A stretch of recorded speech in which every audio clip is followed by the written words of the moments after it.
But since then, yeah. I think he's the guy getting the results, right? I haven't actually heard from Nam in a while. Wellmu is his other competition. He's kind of fallen off a little bit. And then Protosser, but he also kind of faded out a little bit.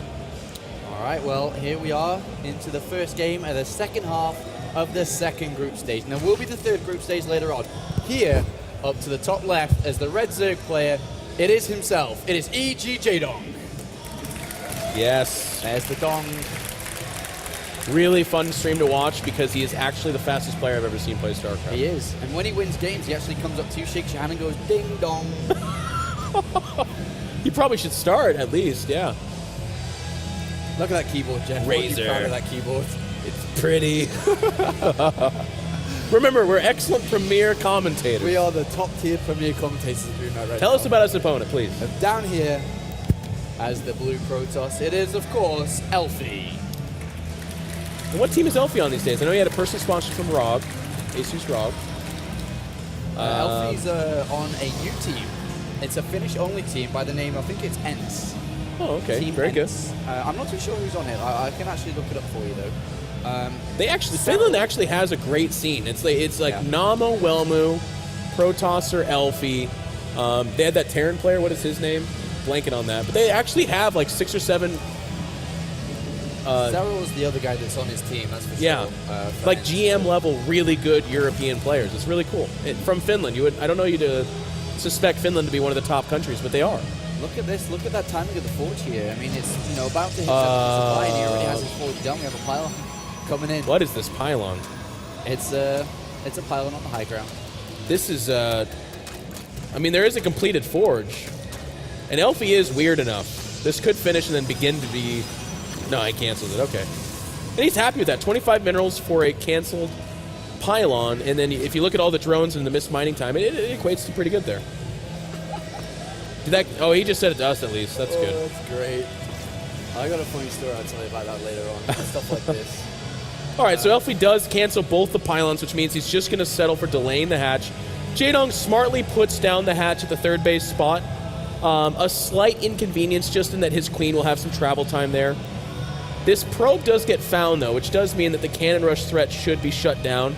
A lot of times if that probe hides and the Zerg's not diligent about looking for said probe, it can sneak back around behind a mineral line and drop those cannons for a very advantageous beginning for the Protoss player. Alright, so Jaedong does manage to get his third hatchery down in his natural location. Behind this, Elfi. I mean, if you look at Elfi and his attributes as a player, yeah. Nice wall off there by Elfi, does get that in last minute. I would not be surprised to see some very aggressive two-base plays from him. Yeah. Yeah, he's definitely of the aggressive ilk. That's just kind of what he's known for. And if you look at the map Belshire Vestige as well, this third base, while not ranking like in the last of all the maps in terms of how easy it is to take that third base, it is of the more difficult of the maps. It's not an Akalon Waste where that third is kind of gifted to you, which does, again, kind of promote and suggest two-base play. Also, if you're looking at Jaedong, can you still hear me? I hear you. Okay, just making sure. Jaedong is, his mechanics, his macro will outpace you as the game goes on. Elfi kind of famous for being slower. Yeah. That matters a lot less earlier in the game. If you can do it with fewer units, you're going to be better off than against the guy that's got like 8 octopus arms and doing it really well late game. So if Elfi wants to win this series against Jaedong, it's probably better to win it in the 10 to 13, 14 minute mark. That's what I'm saying. Yeah, I think so. All right, well, it's coming up to the 6-minute mark, so just bear that in mind, everyone at home, as Elfi is chrono boosting out a Zealot and a Stalker with the Mothership core, yeah. So he's going to get himself across the map quite early here. Starting to put a bit of pressure on. Is that double Zealot, or is it double Stalker? Okay. Double Zealot, okay. Yeah, just now starting Warp Gate upgrade. I mean, not a big deal, but look, the Soccer's about to pop out, and the Mothership core is coming out, so a little bit of a mistake. But I'm curious about the tech, because chrono boosting the gateway and the Mothership core, that's okay. You can do that. You should be facing slow lanes, so it's advantageous to get them out there, get them to work early. But a lot of times, the second that Cyberx core finishes, your tech starts to take shape. And right now, Elfi is leading us on with nothing. We don't see anything coming out from him. Well, he's lost his 2 Zealots there to just a bunch of Zerglings, and he may lose his Stalker if he's not careful. We do see +1 attack being started behind for Elfi, and also a Twilight Council coming down quite early here. And Yeah. if you look at the, and when I say early, it doesn't really connect well with +2 finishing, for example. Right. So, I mean, what's he really looking for with this? I have to imagine Blink. Because the Spore Crawler is so much more easily made, you no longer even need an evolution chamber. It just, you can make it, basically. DTs, while they obviously still definitely have utility, and they're more inexpensively made, which makes them, again, more attractive, I feel like the Blink is what Elfi's going to nominate for. And like you said, the +2 attack is not necessarily really well synced here. There is that Blink upgrade. But before he ever attacks, he should... Whoa, wow, now the Robo. Never mind. It's like a safe, weird macro play, I imagine. All right, well, we'll find out as the game does come on here. Behind this, Jaedong's, deflected his opponent quite well, and he's really focused on getting his creep spread from this third base pushed out there. And I think the biggest point for Jaedong to probably focus on now is kind of getting some information, get some intel on what the hell Elfi's doing, because behind closed doors, it can be anything. And Jaedong, I'm pretty sure he doesn't really know exactly who Elfi is and what he's capable of. I don't know if you've had words with him or not. I did not get the chance. A lot of times I'll be over there with the guys letting them know, especially our Koreans, because they, like you said, they actually would never know who Elfi is. And again, no slight to Elfi, it's just that Jaedong does not have him on his radar. But this build is like, this takes me back to 2010 Metalopolis. Like, the 7-gate Blink Stalker Robo, kind of 2 or 3 base macro play, but very much so like a 2 base safe-ish play, you know what I mean? And it doesn't really happen that way this day and age. Protoss players have kind of learned, no, I need to be pretty hardcore about my 3rd base or pretty hardcore about my 2 base. And they'll take risks like not adding the Robo in the name of more Stalkers. Well, Jaedong's currently sitting at only 50 or only 60 drones at this point, and he's building a lot of units, and especially as Roach speed's on its way. So if we are going to see Elfi try to take a 3rd base momentarily here, as he's about to throw down the pile and Elfi's Nexus, falling for it. There's going to be a lot of units coming his way. A lot of units. I mean, he definitely is going to have Blink, but the problem here is he's just now adding like his... this looks like it's going to be a total of 5 sentries, which is about what you want these days. You don't want your 10 sentries of the days of old, but he's just now adding them, so his force fields are going to be quite limited, which means if Jaedong really pours it on, which it kind of looks like he is, because like you called out earlier, it was 60 some odd drones and then units, and that seems to be what he's going to be doing here. Well, he's put a lot of units, but he has just thrown down his gases on the 3rd base and also a Hydralisk Den. So he's built a lot of units, but he's going to have to drone up to actually make use of those extractors. But he's still got a really comfortable army. I'm a little confused with what Jaedong's planning at the moment, whether he was just building a lot of units in anticipation for something coming, or if he was looking to go across the map. But either way, if he doesn't actually do anything here, of course he could have drawn and got the Hydra Den a little bit earlier and sooner. Yeah, it's kind of interesting because this 3rd goes down roughly at about 11, or actually like 10:30, 10:45. That's actually pretty regular timing, all things said. So I'm not sure if Jaedong was worried about a 2-base attack just because the 3rd base was fairly average. But then you and I were starting to think he was looking to maybe cancel the 3rd, but then he didn't really even do that. So I'm not sure what the read was here for Jaedong. All right, well, Jaedong does have the Infestation Pit and a secondary Evolution Chamber coming down too. Wouldn't be surprised to see Swarm Host in this play. I wouldn't either. I think this might be a hole in Jaedong's play, to be honest with you. Like, I don't like the half-assed Hydralisk Den into Swarm Host. I feel like he mediocrizes both. Like, this is a mostly unused Hydralisk Den so far. Yep.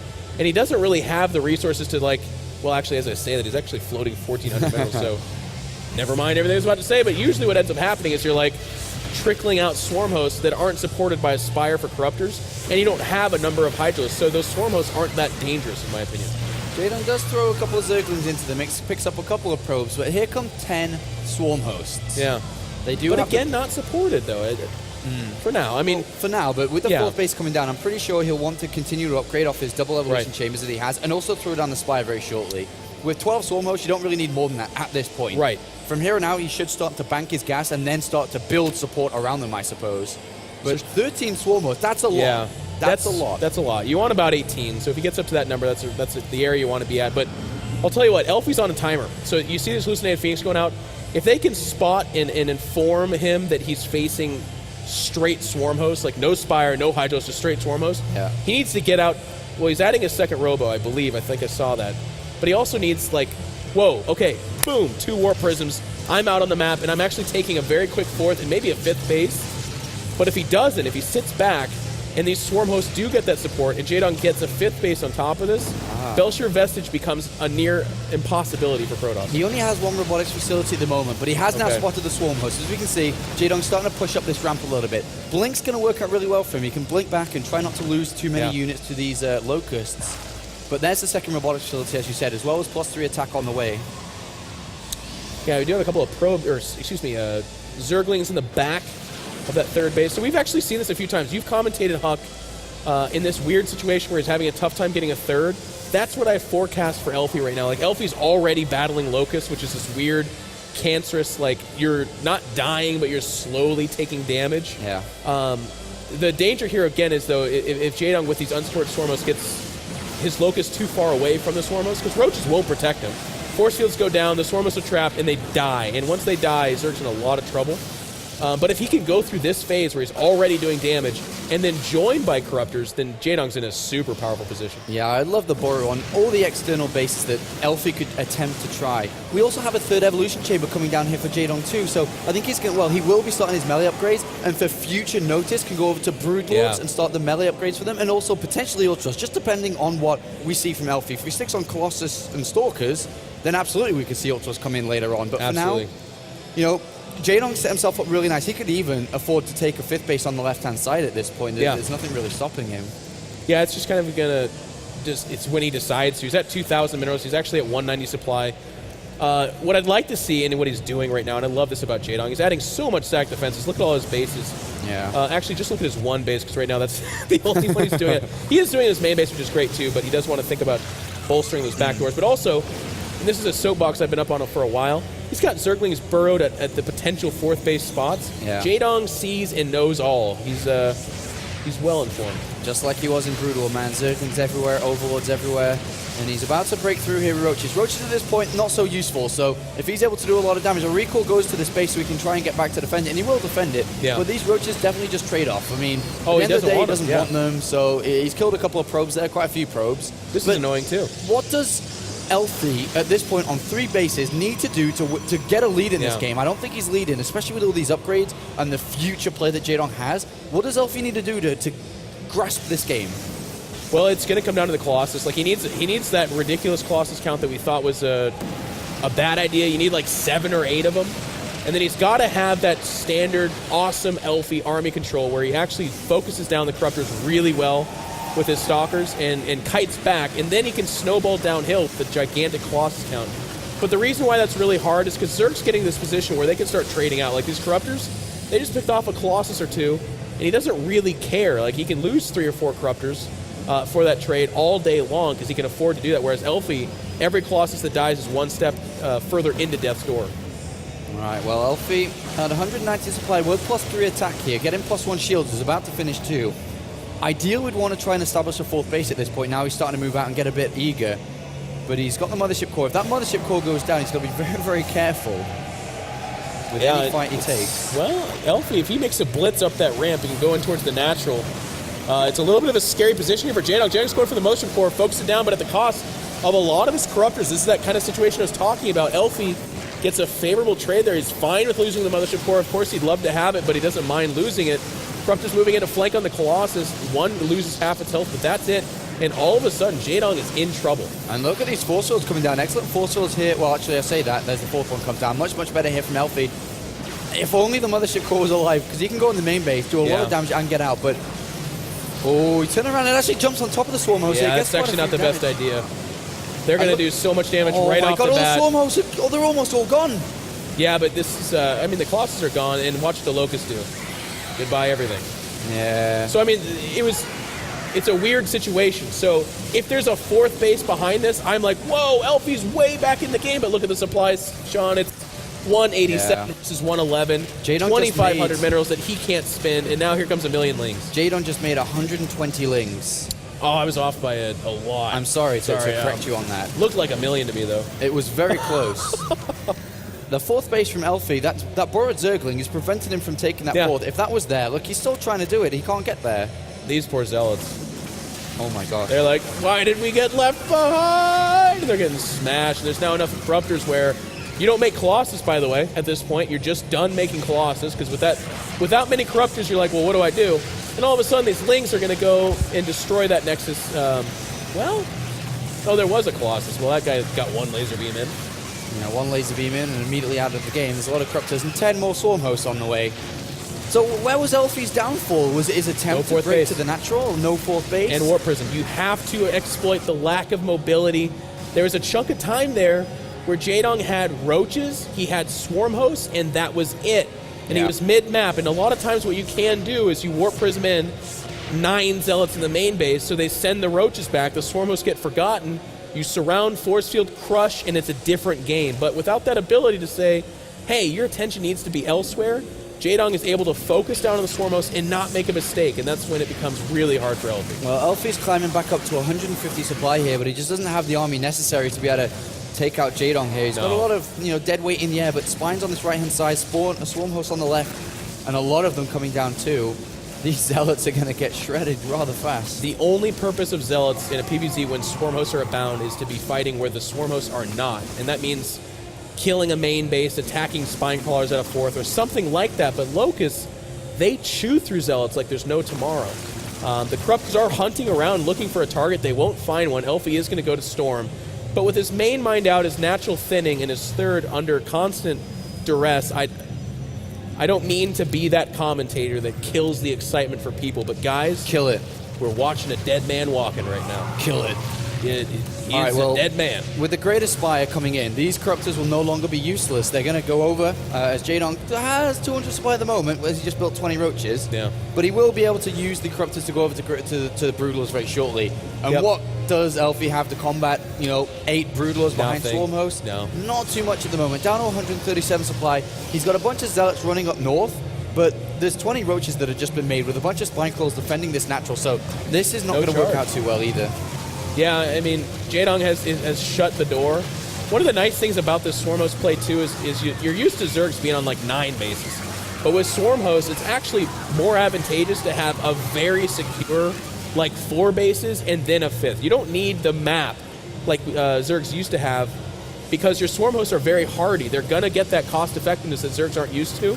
But where they fall is if they have too many bases that they then don't have stacked defenses at, all of a sudden the Swarm Host becomes a burden, essentially. But on a secure 4 or 5 base in a very slow play style like this, Jaedong is safe, and there's not really much Elfi could do. All right, well, Jaedong's coming in with the doorbell finisher here. As the Swarm Hosts move into the natural location. A couple of Storms come down to bait these Corruptors off as they target down the Mothership core, and that shall fall. Corruptors at this point can easily fall back and morph into Broodlords. Yeah. But Jaedong, if he breaks through this third base, there's absolutely no hope for Elfi. He's down 100 supply already. There's almost no help anyway, as the last couple of units get warped in. Elfi, I don't even know where he's going. He's going to this right-hand side. He doesn't know. Couple of Colossus caught. Oh my gosh, they fall down easily. There goes the Observer as well. Yeah, that's not looking good. Elfi's like, you know what? I'm going to go back to that forest of Spine Crawlers and take a crack at it. I'm going to storm the Spine Crawlers. It's not going to work out too good. Corruptors do come back to storm something here, and a couple of them do die. But still, the third base compromise. At what cost? But at what cost? At what cost? But at what cost? Here is the